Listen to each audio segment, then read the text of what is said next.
truck was actually coming from Ring Road. It missed a step. So as it was trying to gather itself, it fell.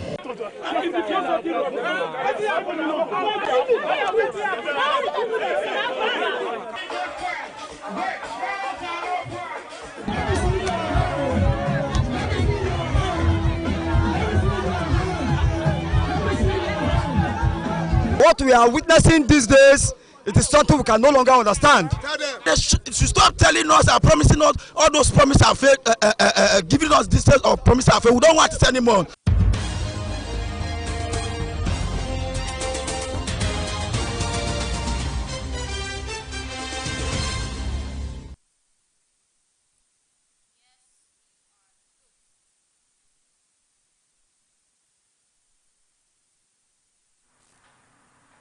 Good evening and thank you for joining us on BTV Major News at 6. My name is Temitokwe Oluwafemi. And now to the news in details. The Edo State Governor, Senator Monday Okpagolo, has received the students of Ambrose Ali University AAU Ekpoma and others who were recently released following their arrest in connection with the Ekpoma protest, assuring them of his administration's commitment to dialogue, reform, and the overall development of the university and the state. The governor spoke during a stakeholders engagement held at the banquet hall of Government House, Benin City, which brought together students of Ambrose Ali University, government officials, and other critical stakeholders. The report. Is undeniable. Once again, let's welcome Mr. Governor here. Commission, Your Excellency, to ask you to introduce the Addressing the gathering, Edo State Governor Senator Monday Okpagolo said he was deeply pained by the violent turn that the protest took, especially given his strong commitment to the revival of Ambrose Ali University Ekpoma. The governor said he was highly in pain when he saw what was happening in AAU. He said the institution management were paying light bill, water, painting, salary and everything from the 41 million naira that the previous administration was giving to the Ivory Tower, and said the 41 million naira was not enough for anything at all. But on record, one consultant was receiving 59 million naira under the last administration, while the entire university community was receiving 41 million naira. Governor Okpagolo said he increased the university's monthly subvention from 41 million naira to 500 million naira immediately after assuming office, as part of deliberate efforts to reposition the institution. If you like progress for yourself and for our born children, you should be happy with that, not going to destroy. And it's sad, but let me tell you the truth. Some of you, most of you, may be innocent, but the criminals, they won't have hidden place in our place. Why did I give 500 million to the school? So that your school fees will reduce. On the issue of the protest, Governor Okpagolo cautioned students against allowing themselves to be used by criminal elements, urging them to focus on their studies. He acknowledged the security challenges facing Ekpoma and other parts of the country, stressing that insecurity is a collective problem that requires collective responsibility. The governor, however, noted that investigations by security agencies showed that many of those involved in criminal activities around Ekpoma were indigents of the area. Governor Okpagolo condemned the destruction of shops and looting of property during the protest, describing it as counterproductive. He appealed to the students and youth to embrace peace and constructive engagement, assuring them that criminals would not be allowed to have a hiding place in Edo State. The governor also cited the ongoing reconstruction of the Benin-Auchi Road as an example of what peaceful engagement can achieve, explaining that the road was awarded at a cost of about 135 billion naira shortly after he brought the issue to the attention of President Bola Ahmed Tinubu. I told Mr. President, this is our problem. Our people are not happy because of this bad road. He awarded that road immediately to the tune of 135 billion.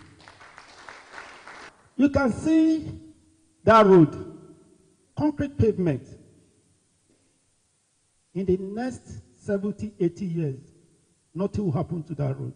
Commissioner for Education, Edo State, Dr. Padi Yamu, who also addressed the gathering, praised Governor Okpagolo for his swift intervention, commitment to education, and his decision to facilitate the release of the arrested students. Other speakers commended the governor for choosing dialogue over force and for prioritizing the welfare of students and the university community. So, Your Excellency, this evening, We want to thank you again for having a large heart, for being a father to us all, and for ordering the release of these your children. So as the head of the Education Ministry, I want to thank you and beg you on their behalf that next time they will be of good character. We want to, specifically on behalf of our students and the whole residents of Ambrose Ali University that are here this evening, we want to say a very big thank you to Mr. Governor, distinguished Senator Monday Okpebholo, for his intentionality and generosity towards the facilitation of the release of our students and our brothers. And we are grateful for this. I told people that this is the first time since 1999. I can vividly remember during my undergraduate days, the course I'm to stay for 5 years, some of us end up staying for almost 7 years because of 8-month ASU strike, 2-month ASU strike, 3 months. This is the first time in the history of Nigeria since 1999. We have 2 years uninterrupted academic session in this country. I want to say thank you very much. These have really shown that you are a student-oriented governor. The meeting was attended by the Deputy Governor of Edo State, Right Honorable Dennis Idahosa, the Chief of Staff to the Governor, Malam Gani Audu, the Minister of Youth, the Senior Special Assistant to the President on Youth Engagement, and other top government officials. The stakeholders' engagement marked a major step towards reconciliation, peace building, and renewed cooperation between the Edo State government and the Ambrose Ali University community following the Ekpoma crisis. Best Orator, reporting for BTV News.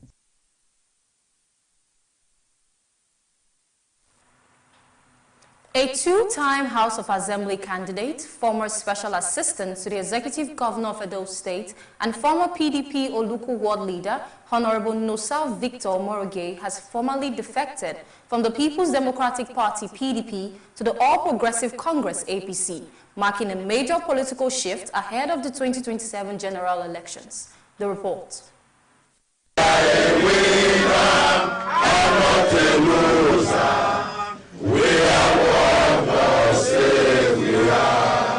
The defection ceremony, which also featured the campaign of Honorable Matthew and several others, attracted a massive turnout of party leaders, stakeholders, and supporters. Notable among those present were the Honorable Commissioner for Oil and Gas, Honorable Barrister Vincent Wadia, and the APC of Ovia Northeast Local Government's Party Chairman, Honorable Pa Solomon Odemigi, who warmly welcomed Honorable Omoroge into the party. The atmosphere was charged with excitement and optimism, with many describing the development as a significant boost to the APC's growing influence in Ovia Northeast and Edo State at large.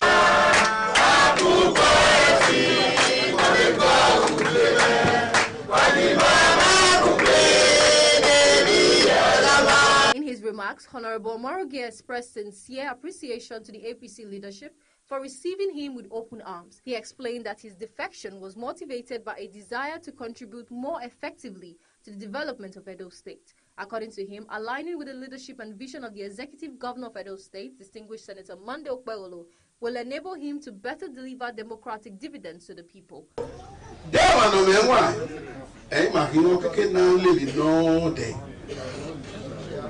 Tinubu, Senator, the President, His Excellency, our Lord Deno.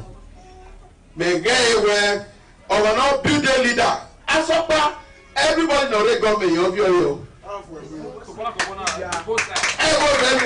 So why are you fighting him? The highlight of the event was the official reception performed by Honorable Pa Solomon Odemigi, who formally admitted Honorable Omoroge into the APC and presented him with party symbols signifying his full integration into the party. I am happy that you people are here, and I want to tell you that you are not going anywhere anymore. Very well. APC! You will all remain with us. Together, we shall put Ovia Northeast in #1 list in this state. Yes. We are going to do it, and we will do it. Sure. I know that the promise made by the governor that we are going to give bulk votes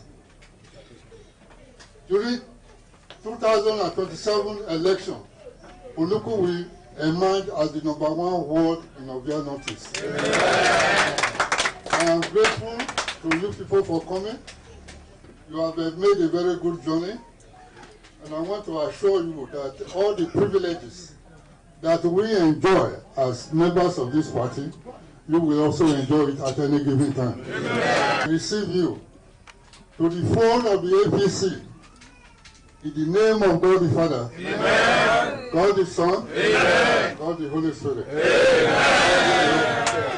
APC!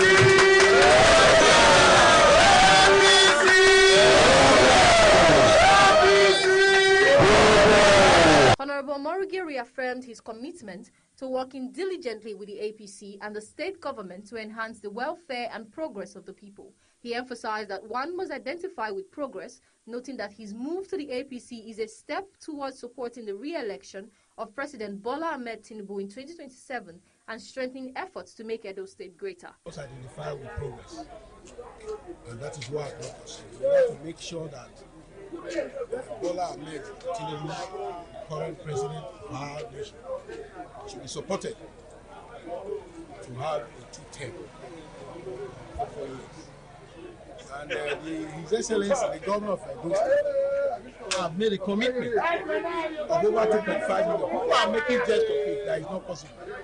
That's one of the reasons some of us have joined, because we know our capacity in the local world of Via Northeast to make sure that we even realize more than that. So I'm happy that we are identifying with politics, we are identifying with His Excellency, the governor. They make mockery of Akpakomiza from the beginning. You cannot do anything, but see what is going on in Edo State. So why not support him? Also speaking at the event, Honorable Matthew declared that he had returned home, noting that he was only on loan to the PDP. He pledged full support to the governor of Edo State, expressing confidence that the APC would not only deliver the projected 2.5 million votes, but achieve 3.5 million votes in the 2027 elections. He added that APC remains the only viable party in Edo State. Join the governor, the leaders, work in 2027 to deliver a Siwaju.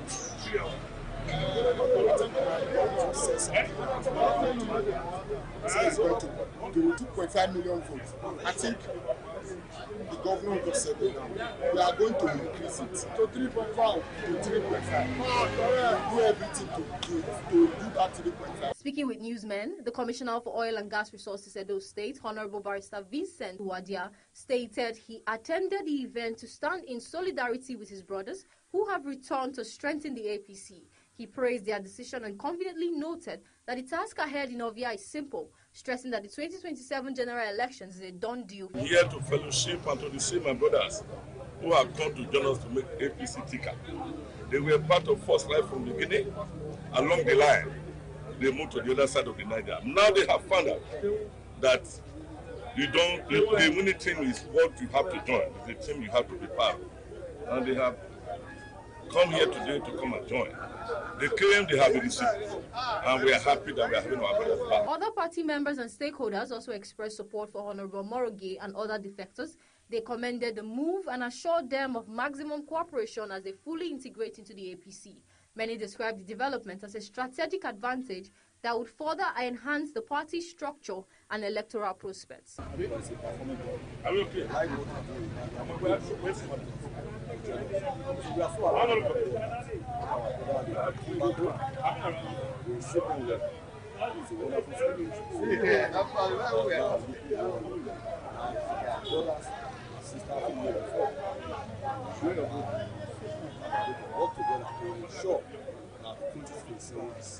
This enjoys the happy the captain APC. So we believe Tinubu government is a government that means well for Nigeria. So we so much appreciate them and we give them the opportunity to film at home. The defection of Honorable Nosa Victor Moroge and others is widely viewed as a significant and symbolic moment within Edo State's evolving political landscape, underscoring shifting alliances and the growing momentum of the APC as preparations intensify ahead of the 2027 general elections. Temitope Oluwafemi reporting for Beetv News.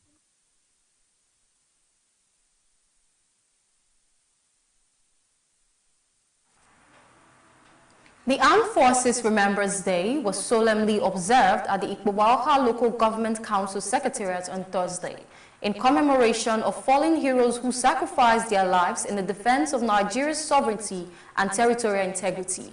BTV News Courage Ayodele reports that the event was organized under the leadership of the acting chairman of Ikpobaoha Local Government Area, Honorable Eric Sino Osaworo, attracted the presence of top government functionaries, security personnel, family members of the fallen heroes, retirees, and other members of the general public. The report. The Armed Forces Remembrance Day held at the Secretariat of Ikpobaoha Local Government Area in Idogbo reflects the need for unity, patriotism, and collective responsibility among Nigerians. The day's celebration was aimed at honoring and paying tribute to officers and men of the Nigerian Armed Forces who lost their lives during the First and Second World Wars, the Nigerian Civil War, peacekeeping missions, and ongoing internal security operations. It also served as a moment for reflection on the values of patriotism, courage, and selfless service. In attendance were the acting chairman of Ikpobaoha Local Government Area, Honorable Eric Sino Osaworo, principal officers of the local government, councillors, heads of departments, representatives of security agencies, veterans, associations, and other top government officials. In an opening remark, the acting chairman, Ikpobaoha Local Government Area, Honorable Eric Sino Osaworo, emphasized the need for Nigerians to continually remember and appreciate the sacrifices made by members of the armed forces. He reaffirmed the commitment of the Ikpobaoha Local Government Council to support initiatives that will promote the welfare of serving and retired military personnel as well as the families of fallen heroes. Armed Forces Remembrance Day, as you all are aware, is a day set aside yearly to remember our ex-servicemen and women who fought gallantly during the Second World War, including the Nigerian Civil War.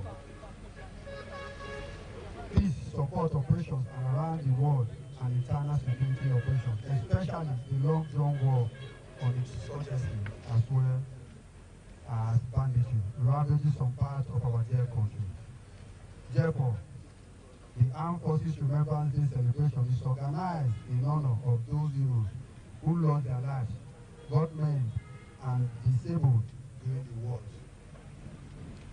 It is also a moment of remembering our compatriots, colleagues, and friends who, in line of duty, fell victims.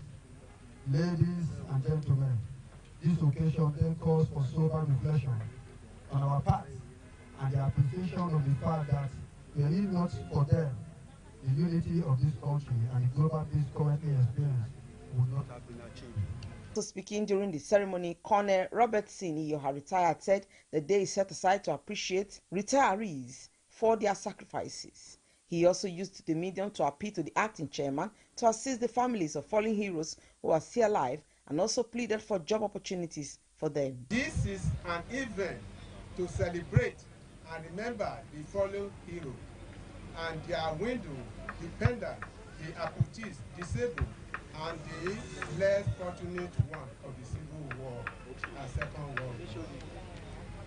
The assistance of the good Nigeria are needed for these people.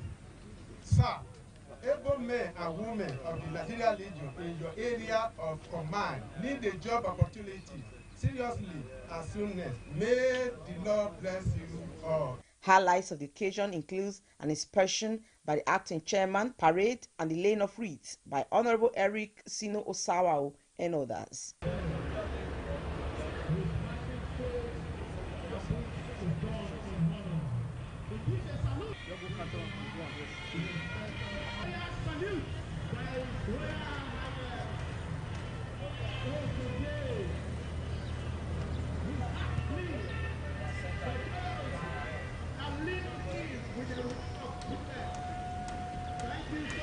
In an interview, Honorable Eric Sino Osaworo stated that the day is a day of sober reflection and to remember heroes who paid the supreme price, and also as a way of supporting and encouraging the families, the fallen heroes left behind. It's a day of sober reflection. Majorly, this day is set aside to remember our fallen heroes and appreciate the job that they did for our country, and also to see how we can, by way of extension, reach out to the families they left behind. So it's a day that is very remarkable in this nation. To continue to appreciate the effort of its followers. So here in the Bobaha local government, we've done that to make sure this day is being recognized. And by the grace of God, in terms of reaching out to the families of the fallen heroes, we do that to make sure they are carried along and also belong to the society.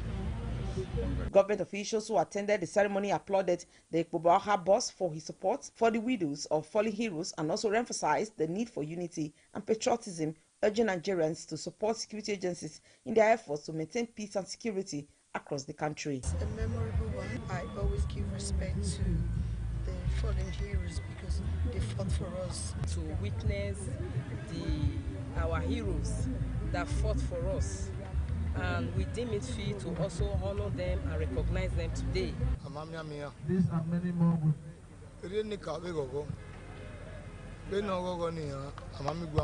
Thank you so much, the President of Norway.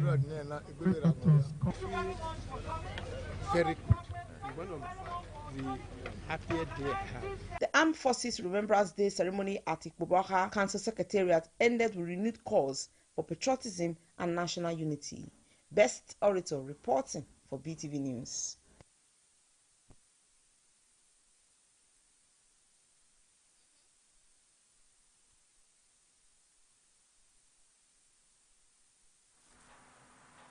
Reckless driving by some dispatch riders has become a growing public safety issue in Benin City, as residents report frequent traffic violations and increasing risk on major roads across the metropolis. BTV News' Precious Agmonlaho reports that residents are calling on the government to urgently address the activities of dispatch riders and enforce proper regulation to improve safety. The report. Reckless driving by dispatch riders has continued to pose a serious threat to public safety in Benin City as traffic violations involve commercial motorcycles become more frequent on major roads across the metropolis. Some residents who spoke noted that the manner in which dispatch riders operate across major and inner roads remain highly dangerous, with their activities increasingly leading to road accidents and posing serious risks to other road users. While others stated that some of the riders are not legally recognized by the government, noting that a number of them operate illegally and are sometimes involved in the transportation of drugs and other harmful substances. See onto this matter because the way they ride for road, good. They make that they get some of them they get accidents. So make government find solution how to come on for the road totally. Because when they bound back, we feel say not possible. When they bound back for road totally. So the first stop at the call, the first stop go they okay. For now, I think our government should have put in place the modalities, the control system, because most of these dispatch riders, they, as I have heard, allegedly, some even carry drugs, some carry stolen goods and stuff like that.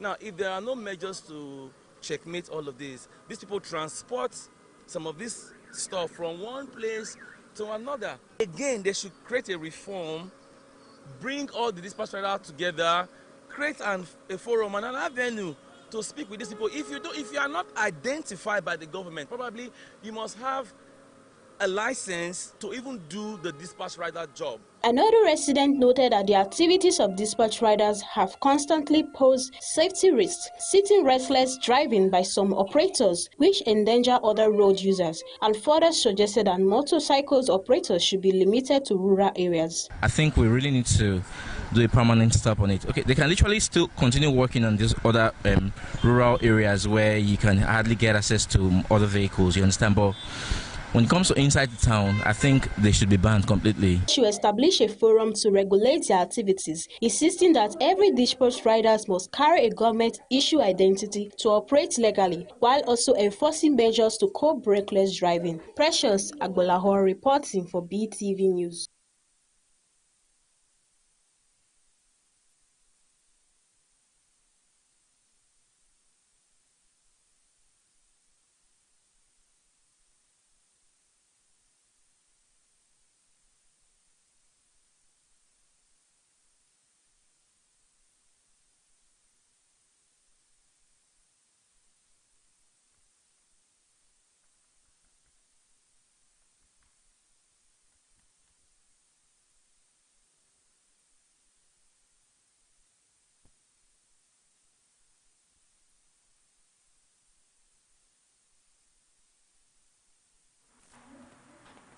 A lawyer representing the school defendant, Henry Omoli, in the ongoing trial of the former governor of the Central Bank of Nigeria, Godwin Emefiele, has alleged that the Economic and Financial Crimes Commission, EFCC, put pressure on his client while in detention in 2024 in a bid to implicate the former Apex Bank chief. However, during cross-examination by the lead prosecutor, Rotimi Oyedipo, SAN, the witness admitted that he neither lodged a complaint nor filed a petition against the EFCC over the alleged conduct of its investigation team.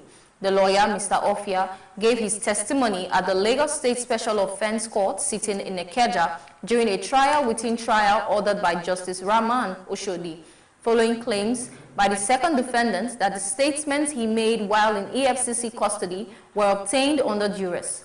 Mr. Ofia further admitted that the defendant was duly cautioned in his presence and that his client was never harassed while he was there. He also stated that the judge who later handled his client's fundamental right enforcement suit did not find the EFCC guilty of any misconduct. Hearing in the matter continues on Friday.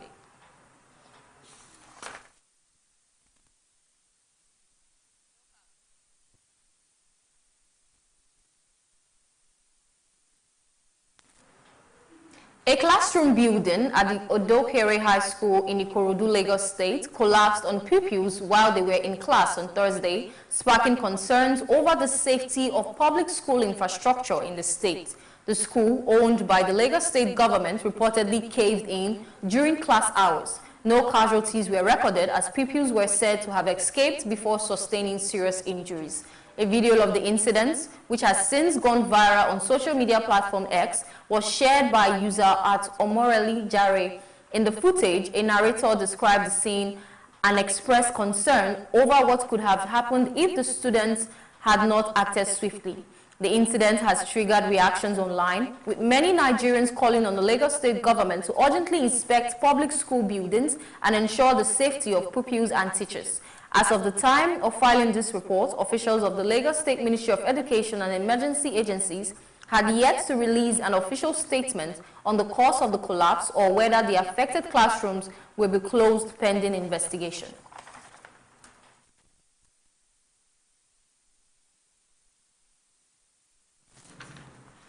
The federal government has inaugurated a steering committee and a policy drafting team to drive the development of Nigeria's national research to commercialization policy.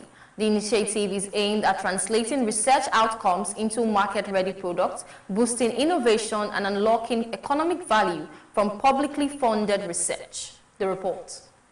The inauguration marks a significant step by the federal government to reposition research as a catalyst for economic growth, job creation, and national development. Officials at the event acknowledged that despite substantial investment in research across universities and research institutes, many innovations have remained confined to academic journals with little impact on industry or society. Speaking at the ceremony, the Minister of Education, Professor Dr. Tunji Alausa, noted that the new policy is aimed at bridging the long-standing gap between research and real-world application. And research is how that the research and innovation benefits humanity, and it only benefits humanities if their product or clinical impact, educational impact, or consumable impact. Under the initiative, the steering committee will provide overall strategic direction, while a 13-member policy drafting committee is tasked with developing a clear framework for translating research outputs into commercial products, services, startups, and industrial solutions. The committee will develop, review, and finalize the national research R2C policy, incorporating stakeholder inputs and best practices. Define, number 2, the second term of reference, define institutional, legal, and governance arrangement. Policy will also define the roles of key stakeholders, including government agencies, academic institutions, industry players, and financiers. The president of the Research and Innovation Commercialization Council described the policy as a game changer for Nigeria's innovation ecosystem. We will not be telling stories. We know that we have set for ourselves the arduous, clearly a very difficult task within the time frame. But when we get it done, because Nigeria needs it yesterday. National research to commercialization policy is expected to create structured pathways for innovation, enabling Nigeria to convert ideas into economic value, scale homegrown solutions, and enhance its competitiveness in the global knowledge economy. Temitope Oluwafemi reporting for Beetv News.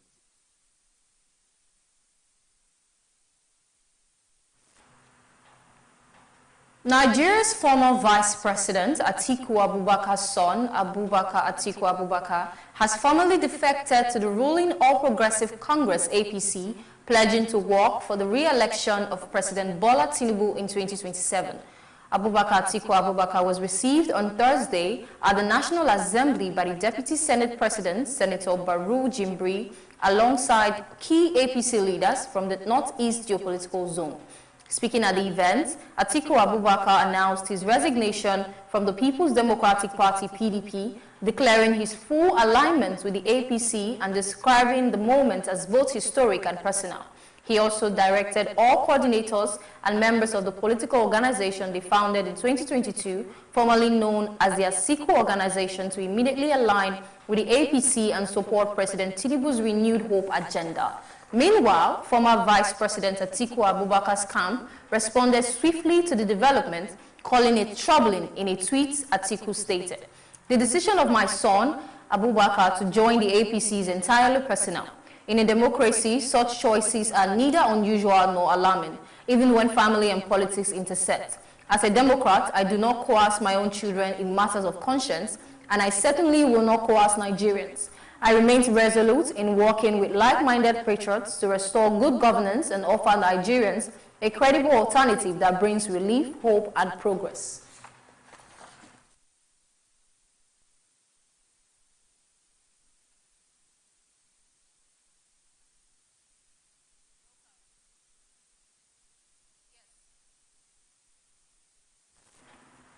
The Minister of Finance and Coordinating Minister of the Economy, Wali Adeyemo, has indicated that interest rate cuts may be on the horizon if inflation continues to ease. Such a move could reduce debt servicing costs and relieve pressure on Nigeria's strained public finances. The minister made the remarks on the sidelines of Abu Dhabi's Sustainability Week, highlighting the importance of lower borrowing costs at a time when Nigeria's budget is heavily burdened by debt servicing, volatile revenues, and a widening fiscal deficit. Mr. Adeyemo commended the Central Bank of Nigeria, CBN, for what he described as excellent progress in curbing inflation, attributing recent improvement to aggressive monetary tightening measures implemented over the past 2 years. He added that a sustained decline in inflation would create room for further rate cuts, helping to reduce borrowing costs and ease the government's debt servicing burden.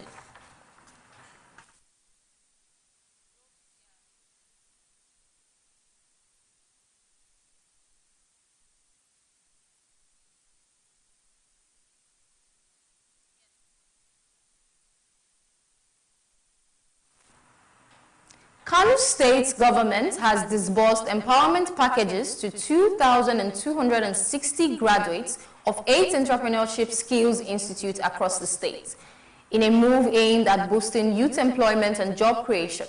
The distribution took place at a ceremony held at the open arena of the Government House in Kano.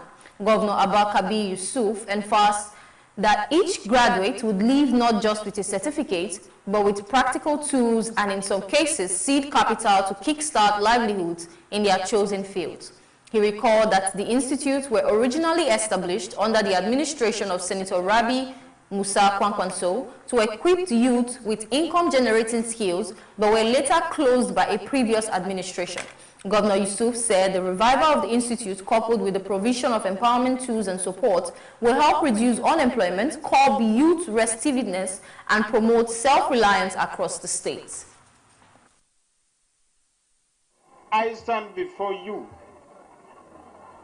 to witness yet another grand graduation ceremony and the flag off of the distribution of empowerment packages for 2,260 young beneficiaries of various skills acquisition institutes As we are celebrating the beginning of a new journey for these young men and women, they are being trained to become self-reliant, productive, and economically resilient.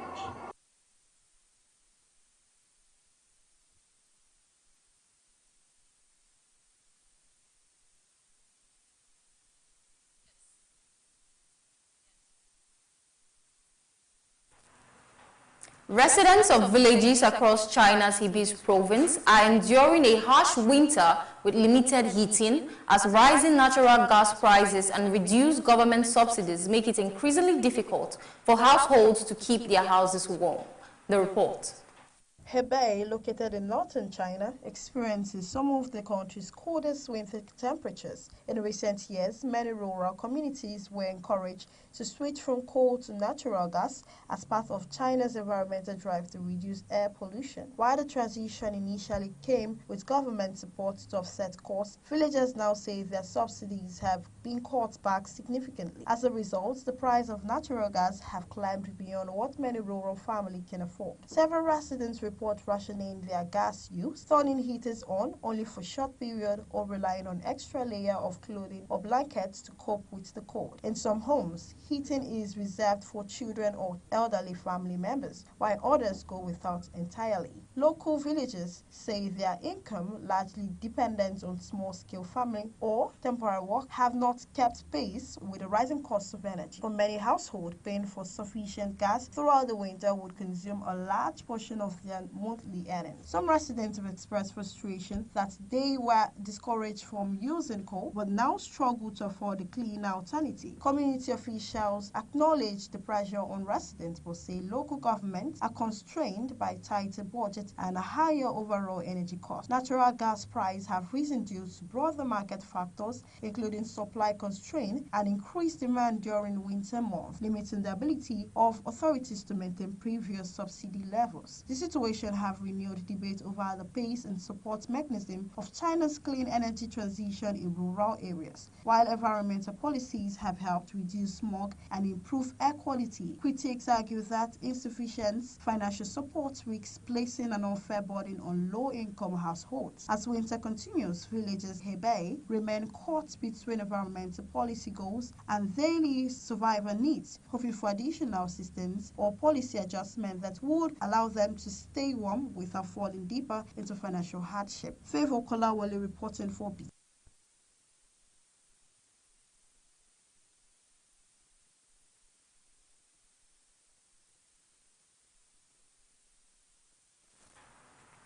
Venezuelan opposition leader Maria Corina Machado has said she presented her Nobel Peace Prize medal to United States President Donald Trump during a meeting at the White House. The report. Venezuela and Ms. Rodriguez have also confirmed that they will be releasing political prisoners from Venezuela. There were 5 Americans who were recently released this week as well. So the president likes what he's seeing and will expect that cooperation to continue.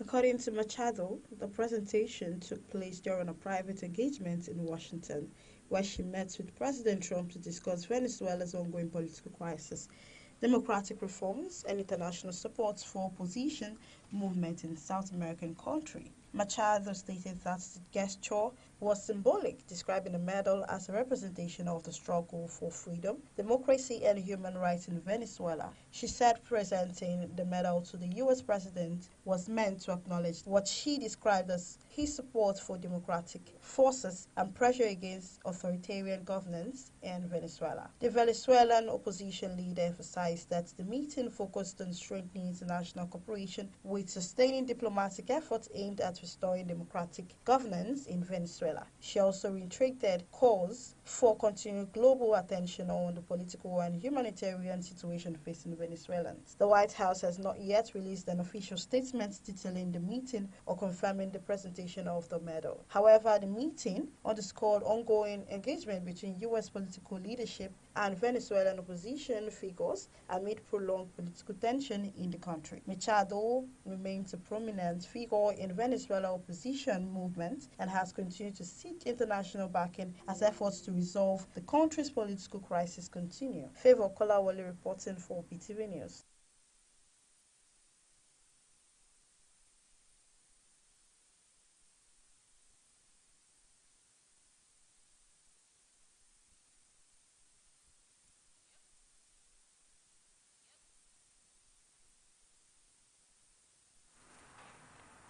And now to the world of business. Nigeria's Minister of Finance and Coordinating Minister of the Economy, Wale Edun, disclosed that the federal government spent 11.1 trillion naira on capital expenditure in 2024, achieving about 85% implementation. He attributed this performance to an extended budget cycle designed to ensure that priority projects were completed rather than abandoned. The report. Despite this, economists have raised concern about real economic impact of the spending. They argue that delay in the release of funds have weakened the growth-enhancing benefits of capital expenditure, noting that only a small portion of the 2025 capital budget have been released so far. As a result, the expected stimulus to economic activities has not been fully released.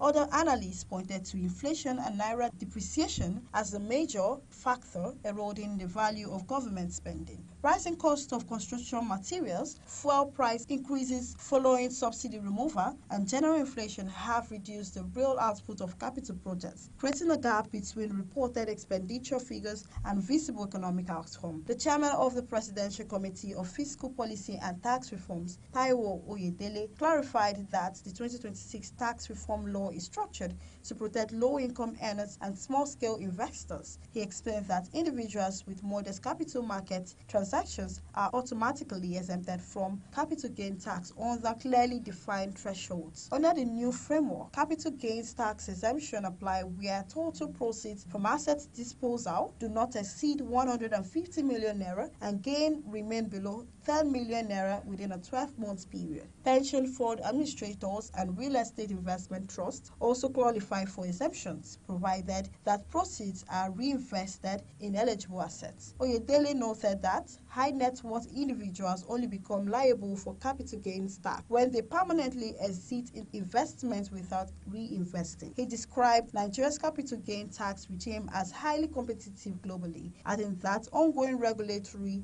guidelines will address implementation gaps, while any legislative amendments will be forwarded to the President for consideration. The Lagos State Internal Revenue Service has reaffirmed January 31st, 2026 as a stationary deadline for employers to file annual tax returns for the 2025 financial year. The reminder aligns with the provision of the Nigerian Tax Administration Act 2025, which governs tax compliance obligation nationwide. Employers are required to submit comprehensive details of employee emolument, compensation, and tax deduction and remitted, as well as payments made to service providers, vendors, and consultants. The law mandates that all applicable tax for the year must be fully remitted before the filing deadline. LIRS warned that failure to comply with the filing requirements will attract stationary sanctions, including administrative penalties. The agency urged employees to prioritize timeline and accurate tax filing, describing tax compliance as a core business responsibility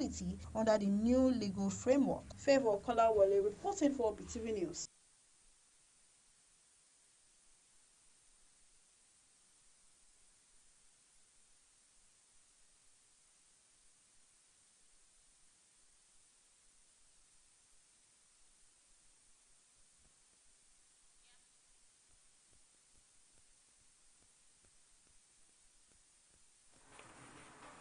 Massive protests across Iran has reignited debate among exiled opposition groups, exposing deep divisions that continue to undermine efforts to form a united front against the Islamic Republic. The report. The protests, triggered by widespread grievance over economic hardship, political repression, and social restriction, have spread across multiple cities, drawing participation from students, workers, women, and minority groups. Demonstrators have called for sweeping political change, with slogans directly challenging the authorities of Iran's ruling clerical establishment. As images and reports of unrest circulate globally, Iranian opposition figures living abroad have sought to position themselves as alternatives to the current government. However, long-standing rivalries and ideological disagreements, many of which predate the 1979 Islamic Revolution, have once again come to the surface. Exiled factions, including monarchists loyal to the former royal family, Republican advocating a secular democratic system, leftist groups from roots in revolutionary movement, ethnic minority organizations, and former reformists disillusioned with the Islamic Republic. While most agree on the need to end clerical rule, they remain sharply divided over what should replace it, who should lead any transition. Supporters of the former monarchy, centered around Reza Pahlavi, the son of Iran's last Shah, argued that he provided a unifying national symbol with international recognition. Critics, however, accuse monarchists of ignoring past abuses under the Shah and attempting to dominate the opposition space without broad consensus. Meanwhile, Republican and left-leaning groups reject any return to monarchy, insisting that Iran's future must be decided through democratic processes after reaching change. Ethnic and regional groups, including Kurdish, Baluchi, and Arab activists, emphasize autonomy and minority rights concerns they say are often sidelined by larger opposition movements. These divisions have limited the opposition's ability to coordinate messaging, lobbying, and material support for protesters inside Iran. Attempts to form umbrella coalition have repeatedly stalled, with disagreements over leadership structure, political vision, and engagement with foreign governments. Analysts note that the lack of unity constrains sharply with the scale and intensity of protests within Iran. While demonstrators on the ground face arrest, violence, and internal shutdown, exiled groups often engage in public disputes on social media and satellite television, weakening their credibility among Iranians at home. Iranian authorities have capitalized on these fractures, portraying the opposition as fragmented, foreign-backed, and incapable of governing. State media frequently highlights disagreements among exiled figures to reinforce the government's narrative that there is no viable alternative to the Islamic Republic. Despite the challenges, some activists argue that the current unrest presents a rare opportunity for cooperation. They call for minimum consensus focused on human rights, democratic principles, and support for protesters rather than ideological dominance. Whether Iran exiled opposition can overcome decades of mistrust and rivalry remains uncertain. For now, as the protest continues to shake the country, the movement outside Iran remains divided, its collective influence weakened at a moment many say as critical for the nation's future. Favor Kolawole reporting for Beetv News.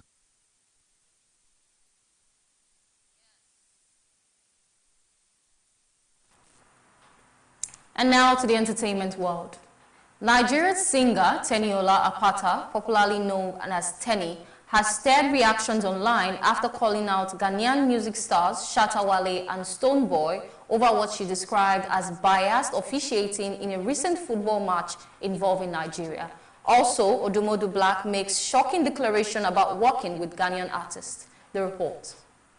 In a viral video, the singer jokingly accused Ghanaians of being responsible for Nigeria's loss, claiming the match official, whom she referred to as their brother, favored the opposing side. Expressing her frustration in an emotional but humorous manner, Tenny said the outcome of the game had affected her deeply. She went on to playfully appeal to President Bola Ahmed Tinubu, asking him to send a fighter jet to Ghana, while stressing that she had not been feeling well since the defeat. In another development, Anu Adeleke, the young girl whose mother previously claimed Davido is her father, has shared an alleged chat with the singer after recently requesting a DNA test to establish her identity. It will be recalled that the young girl had taken to social media to search for her identity now that she has come of age. However, Davido has denied being her father, further revealing that multiple DNA tests in different locations has shown that he isn't her father. The young girl took to his DM with the request, but Davido reminded her that 5 DNA tests were done. She requested to see the results, but Davido later righted himself by stating that it was 4, promising to publish embellish the whole results. Nigerian rapper Odumodu Black has left fans talking about making a shocking tweet during Nigeria's AFCON match against Morocco, which the Super Eagles lost. The rapper, famous for his playful banter online, used the tense moments of the game to make a declaration that quickly went viral.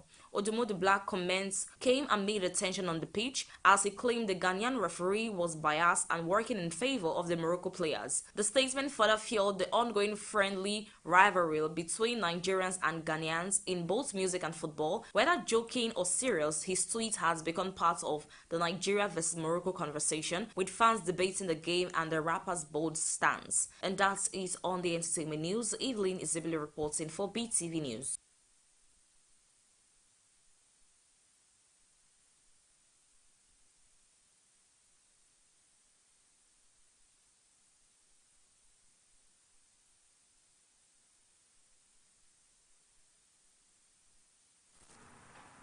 And now to the world of sports. Manchester City have accepted a deal in principle to sign Crystal Palace captain Mark Guehi this month for €20 million. City initiated talks with the 25-year-old England centre-back following injuries to defenders Gosco Gavil and Ruben Diaz. Guehi, who is out of contract in the summer, had previously been linked with several top European clubs and was close to joining Liverpool last summer. Reported earlier this